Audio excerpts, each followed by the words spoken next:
point on Saturday was trying to assassinate President Trump. We'll have the latest fallout from the shooting at the White House Correspondents' Dinner. Also ahead, Vice President J.D. Vance says the U.S. military is burning through its arsenal way too fast. And the Pentagon may not be telling the president what he needs to know about the war in Iran. We'll have the latest new reporting from The Atlantic. It all comes as King Charles works to repair the UK's relationship with America amid tensions over that war and other economic and political challenges.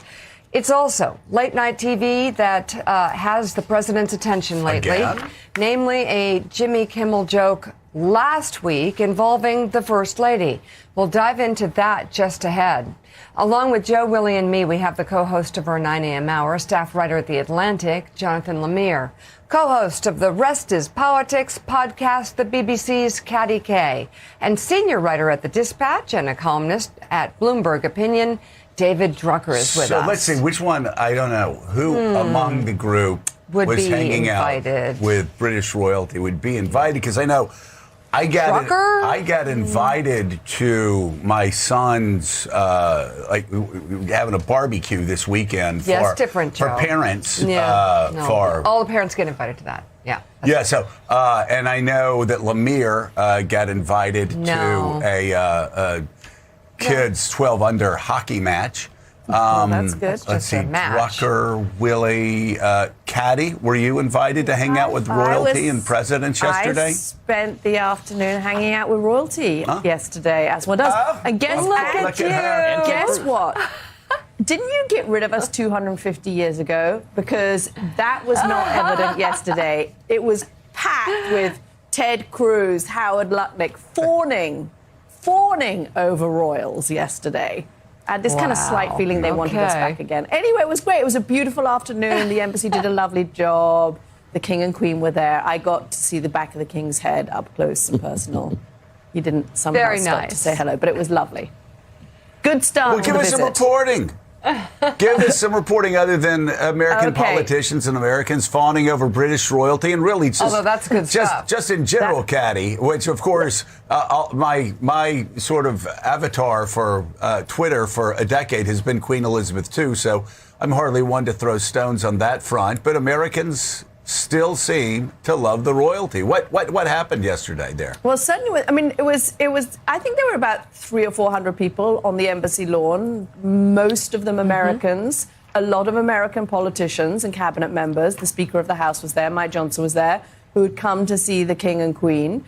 And obviously, the story is that the relationship is not at a great place at the moment. I did ask Ted Cruz about that. I asked Senator Cruz, what was the problem in the relationship between the UK and Britain at the moment. He pointed to the Iran war, and I said, well, are there any other issues? And he said, yes, it's a problem of lack of freedom of speech in the UK, where you can get thrown into prison for a tweet, and America is going to become like Britain if we don't watch out, and that pains me. And then he stood in line for an hour to shake the hand of the monarch, of the country that he is worried about America becoming like.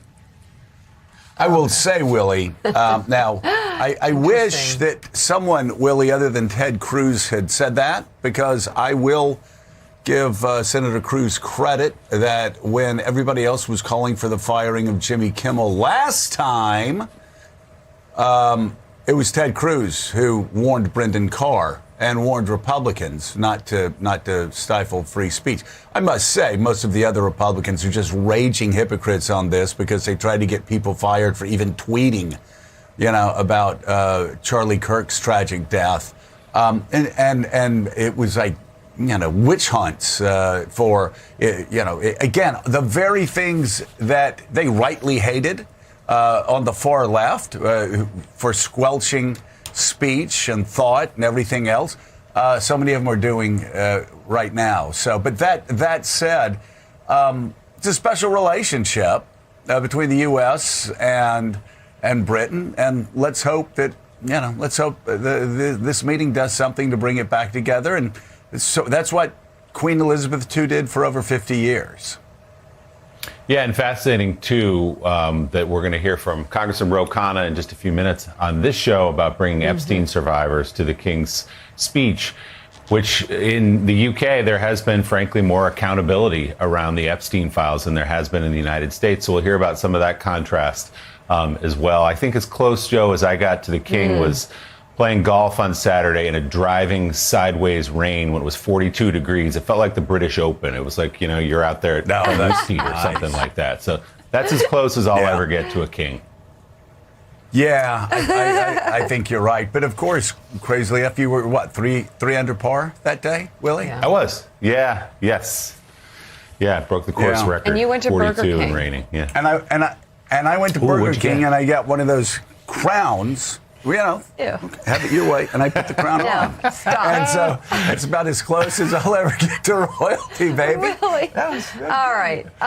Wait, hold on. I just got to ask. Did Alex put that in your ear? Yes. I knew he did, because I was about to say, that's Mika, really more tuned into pop culture than usual. And then, Alex, good job. Yeah. Here's what's funny about Joe. I believed you actually went to Burger King, knowing you. I thought you hit the drive-thru on Saturday. I genuinely was curious about what you had. I love Burger King, and I've always loved Burger King. It's a no I love can do. Wendy's. I love McDonald's. I love all of them. I will say, Steak Shacks have been appearing a lot more where I live, and so I will say I've been going to Steak Shack a lot more lately, but you're never going to uncrown the two kings, the royalty, the two dukes of hamburgers, and you know what they are: Crystal and Whataburger. Not White Castle. My kingdom and my Burger King crown for a Crystal or a Whataburger.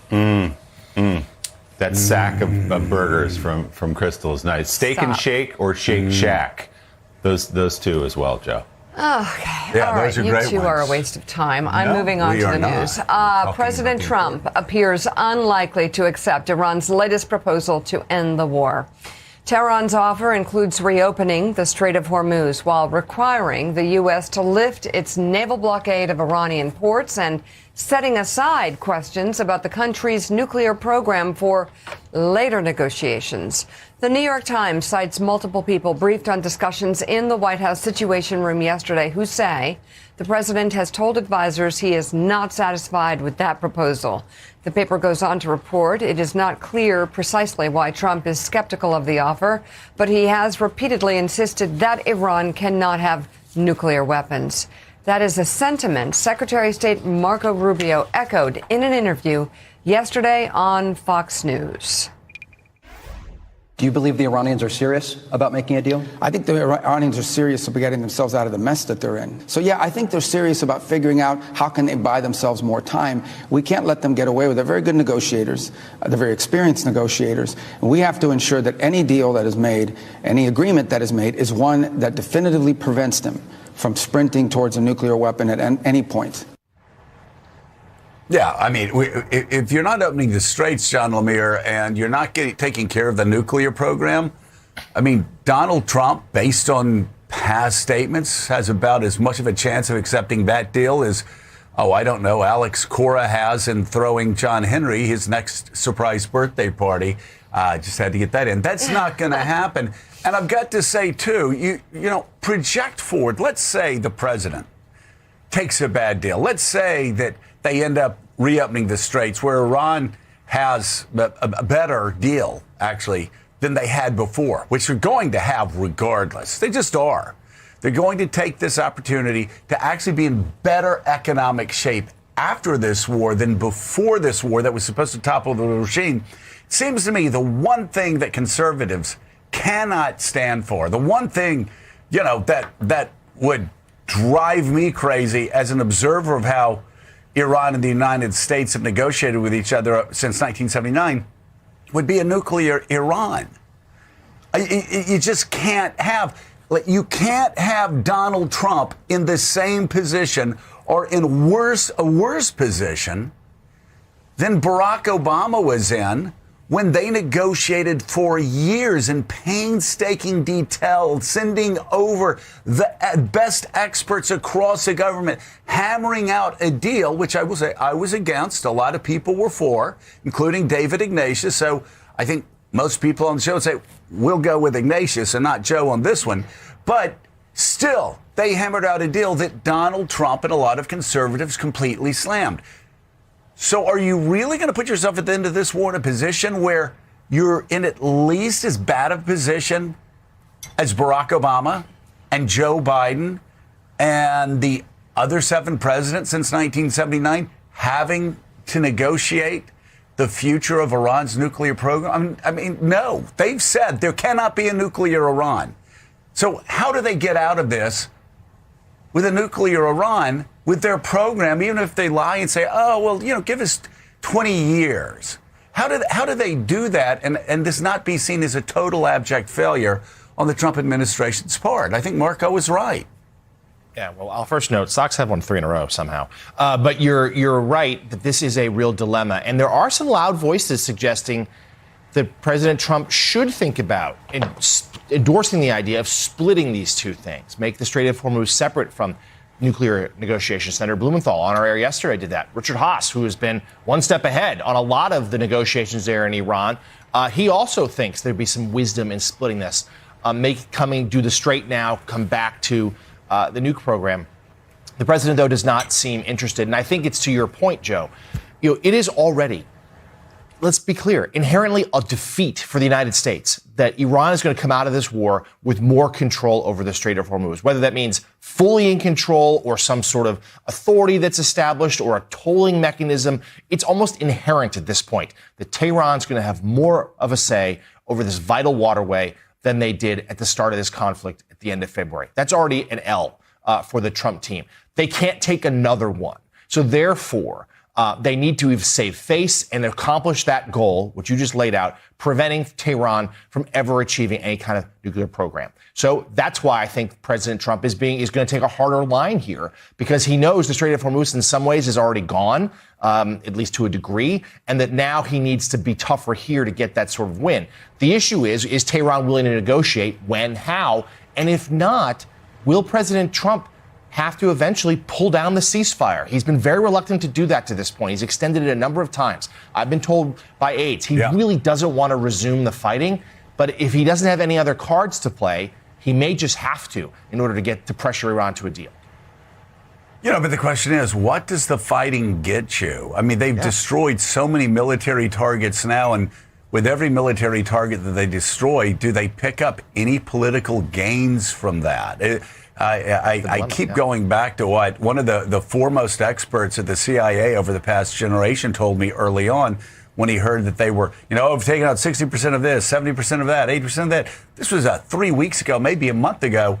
This expert said to me, he goes, it sounds a lot like those Vietnam body counts. Doesn't really matter at the end of the day because we won every battle in Vietnam. We won every battle in Iraq.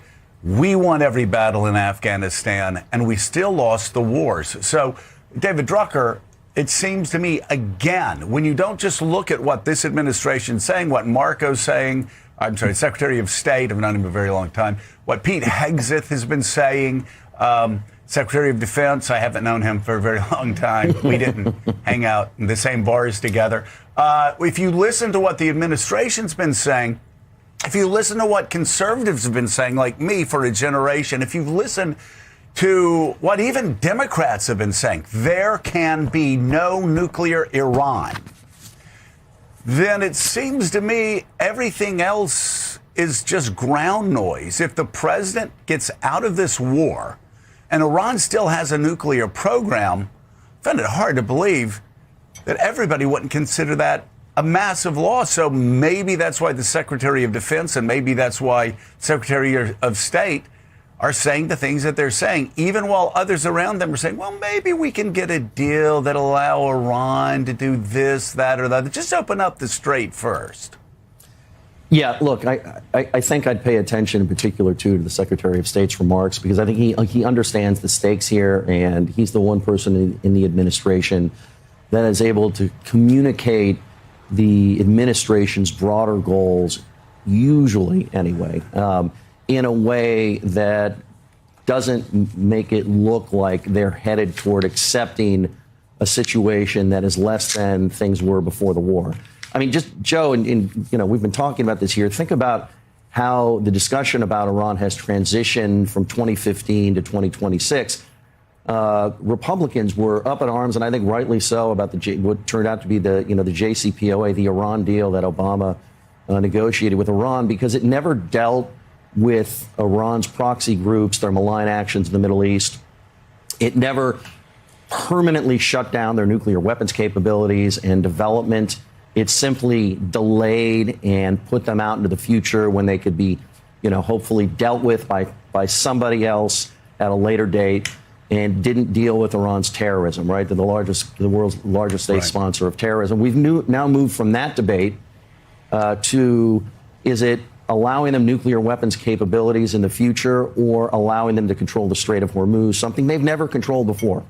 And so Iran, with a much deeper threshold for pain than we have, because they don't have voters, because they don't allow their people to vote, and they kill their own people when they protest, they are now using this new chit that they have to try and salvage the nuclear program. And the administration isn't even talking about the wielding of terror as a piece of diplomacy and military strength, which they have. And so our resounding military victory is impressive. It's not a bad thing. But Iran's conventional military was never the problem. The problem was the development of nuclear weapons, the terrorism that they spread around the globe, and particularly in the Middle East. And we're not even discussing those things. And that's one of the reasons why, at this point, the outcome of the war geopolitically is completely up in the air. Yeah, and Willie, also one of the reasons why the president is going to have to be able to say to the American people that we've come up with a deal that reopens the strait and has finished Iran's nuclear program. Because if you talk to people in the Obama administration, and as I've said, just like David Drucker, I was opposed to that deal. We talked about it every day on the show. But if you talk to Jake Sullivan, if you talk to Wendy Sherman, if you talk to other people that negotiated this deal, it was a painstaking, long negotiation, and they will now point to examples of how that deal actually contained Iran's nuclear program. And so they will tell you it worked. And conservatives would say that is a good thing. But the criticism at the time was, what are you going to do about the conventional weapons that they keep building, that they, could fire missiles not only at all of our allies in the region, but also hit America? What are you going to do about all the proxy groups? What are you going to do about the fact that they still export terrorism? And the Obama administration, and a lot of people would say it was a deal worth taking. A lot of people would say, okay, these are two separate things.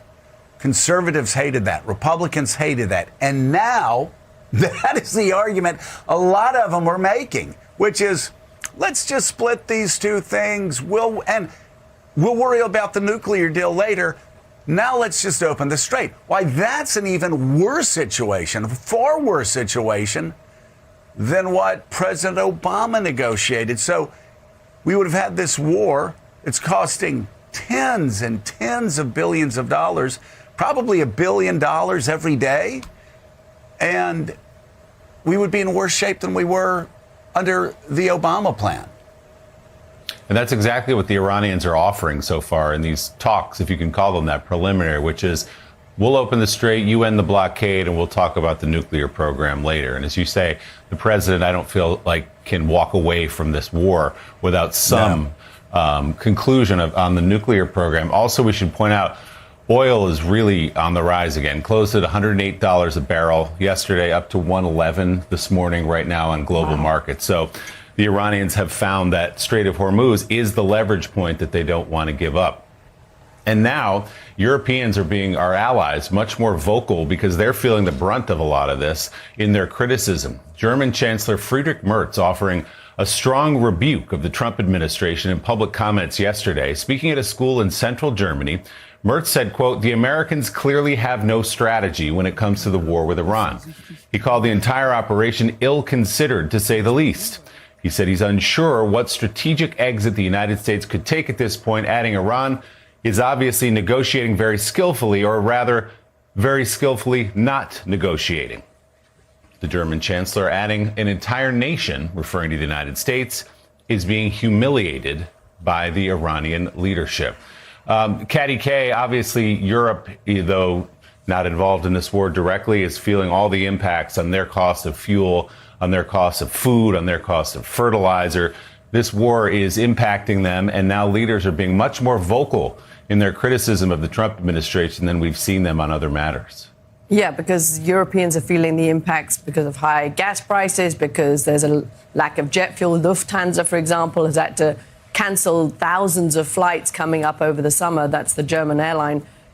So the Germans know what is at stake here. I mean, we're in a situation where there's a kind of game of chicken going on between the U.S. economy and the pressure that puts on the president and on Republicans, and the global economy and how long that can withstand the closing of the Strait of Hormuz. President Trump said on Sunday, well, the Iranians have only 3 days before their pipelines explode because they've had to shut down production and the pipelines are under so much pressure because they're still full of oil. That doesn't just sound like a scene from a Tom Clancy novel. It is literally a scene from a Tom Clancy novel. Although a former U.S. intelligence officer told me it's silly. Of course, they know how to shut down production. They are not 3 days away from their pipelines exploding. But the White House is trying to put out a message that the Iranian regime can't withstand this economic pressure. They may still have 3 to 4 months of availability that they can put up with this kind of shutting of the Strait of Hormuz. I don't think the global economy, and clearly the Europeans, and I think that's where the frustration you hear from the German chancellor is coming from. Germany, of course, has been actually one of the most closely aligned European countries with America. They stood out firmly in favor of strikes against Iran initially, very close to Israel as well. So it's striking that comes from the German leader. Yeah, we've seen a real change in the dynamic here, the relationship between the United States and Europe. It started, President Trump, since coming back to office, has been taking pot shots at Europe, but it feels like Europe found their voice and their footing, willing to hit back earlier this year with the situation in Greenland, when President Trump flying to Davos, and there was a real thought that he might land and declare war on Europe in order to seize that island. And we have now seen since that moment, and it accelerated because of the war in Iran and, of course, the ongoing struggle in Ukraine, more and more European leaders find their voice and being willing to hit back. Trump's critical of them. They're now doing the same. Zelensky repeatedly of late feels like he's abandoned his quest to be Mr. Nice Guy, to cozy up to Trump. Now the German chancellor, the French, Emmanuel Macron, has done the same of late, telling President Trump, hey, you don't need to speak every day. So I'm wondering here, this is going to be more and more of Europe trying to hit back and saying, look, we can't count on you. We don't need you. Yeah, saying the quiet part quite out loud. So we got a lot to get to this morning. Still ahead, we've got Congressman Ro Khanna joining us. He's going to have the latest on the Epstein survivors and plans for them today. Also the latest on Jimmy Kimmel and Donald and Melania Trump, the president and the first lady, calling for him to be fired. We'll have the latest on the new charges filed against the man accused of speech. Democratic Congressman Ro Khanna of California is planning to host a roundtable of Epstein survivors. Khanna says he scheduled this roundtable after King Charles did not respond to his requests to meet with victims of Epstein. The congressman has also urged the monarch to demand the release of all the missing Epstein files. The palace has indicated the king and queen will not be able to meet with victims because of ongoing investigations in Britain. And Congressman Khanna joins us now. He sits on the House Oversight Committee. Congressman, thanks so much for being with us. First of all, could you just compare the difference between a monarchy's response to the Epstein crisis in their own home and the presidents and Republicans in the United States? The king and Britain have actually held people accountable who've been accused of horrible crimes. The president has not prosecuted or investigated a single person in the Epstein files. So the request was for the king to meet the survivors to show that he and his country are taking this seriously. I had a constructive conversation with the British ambassador. He said the king didn't want to meet individually, but he indicated that the king may say something in the address today to Congress, that he may talk about the abuse of these young girls and the need for accountability. And you're going to be bringing survivors together today. How many do you plan to bring together, and what do you hope to accomplish? Well, Virginia Giuffre's family really helped plan this. There are going to be a number of survivors, a number of women's groups, a number of survivor groups. One to call again for the release of the remaining files. There are 3 million files that still have not been released.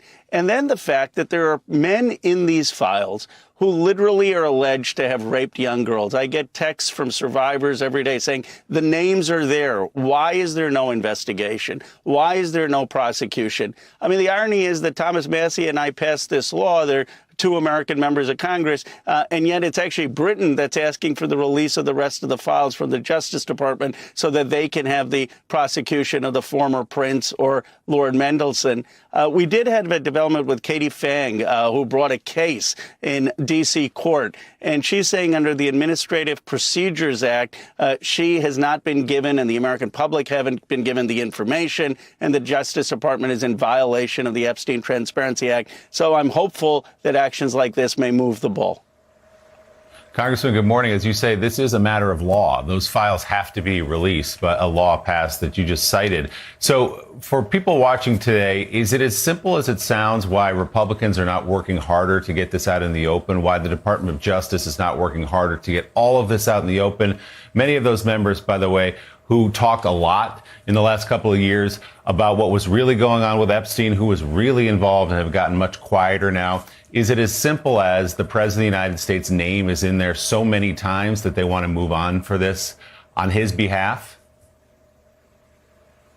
Well, it's as simple as they're covering something up. Look, this is obviously on the president's mind. When Norah O'Donnell asks the president about the awful assassination attempt or shooter, he voluntarily brings up Epstein. The First Lady, to her credit, said, we need to have the Epstein survivors believed and there needs to be justice. And yet you've had 3 million of these files not released, and yet you've had a Department of Justice that has not brought a single investigation or prosecution. Well, Joe knows how slow Congress moves. The fact that we expelled or got rid of 2 members of Congress who were accused of sexual misconduct faster than the Department of Justice has brought a single case against the Epstein class is just unconscionable. Congressman, if, as the survivors have said to you, there are men out there who raped young girls and they have not faced any kind of prosecution, if the files are not released by the Justice Department, is there any other way that the American public, and for that matter, the British public, will find out who those men are?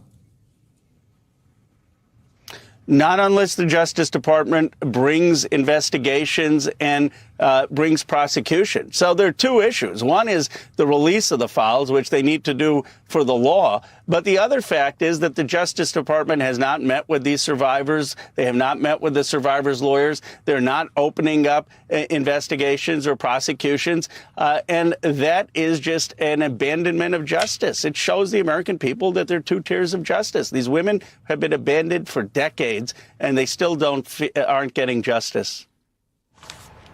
All right, Democratic Congressman Ro Khanna of California, thank you. We'll be watching today. We appreciate your coming on the show this morning.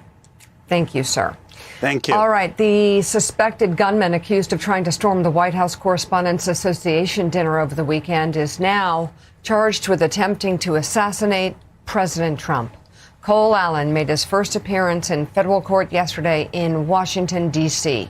The 31-year-old from California is also charged with taking a firearm across state lines to commit a felony and discharging a gun during a violent crime based on the gunshot heard as he stormed the security checkpoint.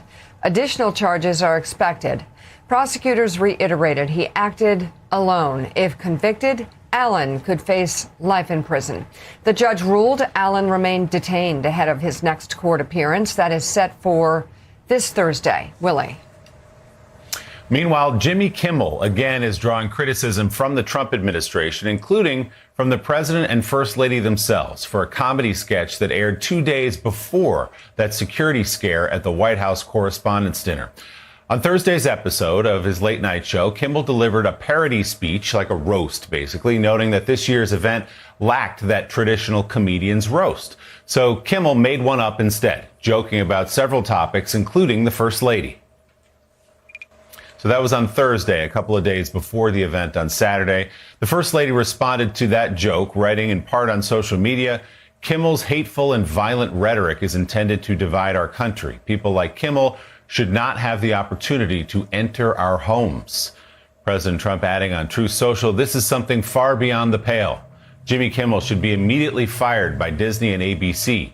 While ABC has yet to comment, Kimmel responded last. So, Joe, that was Kimmel last night. You saw the timeline. The parody roast he did was on Thursday night, saying he explained it as an age gap. There's just so much bad faith here. People using a moment to hopefully they don't like Jimmy Kimmel. They don't like the way he talks about Donald Trump every night, maybe get him fired. Last time, those stations and ABC and Disney did listen for a time, and then he was put back on the air. We'll see how they hold up under pressure this time. Yeah, such crocodile tears. You know, if they would sit back and just let things take their natural course, there would be enough criticism of Kimmel from their side. But such crocodile tears from people who have sat back and said absolutely nothing when Donald Trump said the chairman of the Joint Chiefs should be executed for treason, when President of the United States said Liz Cheney should be shot in the face with a firing squad, when he has also said other people should be killed or executed and put them in a position where they have to have 24-hour security. It's happened time and time again. So again, crocodile tears there. Willie, you know, would I have said it? No, I wouldn't have said something like that about any president. But guess what? That's what happens at these roasts. Anybody that was at the Don Imus roast knows. I mean, he said things actually far more personal. Anybody that's ever seen a roast, the Tom Brady roast, the millions of roasts that I bet you Donald Trump went to, knew that anytime there was a relationship where, what do they call them? Autumn, spring relationships, where you have a president who's almost 80, you have a first lady who's younger than Jimmy Kimmel. They're always those sort of jokes. Would I have said it? No, I wouldn't have said it. Would you have said it? No. Would Mika? No, none of us would say that. But comedians, especially at these type of events, which we weren't having, comedians usually make those sort of jokes that make you go, that's a little tough. And it's happened also at the White House Correspondents' Dinner through the years. So again,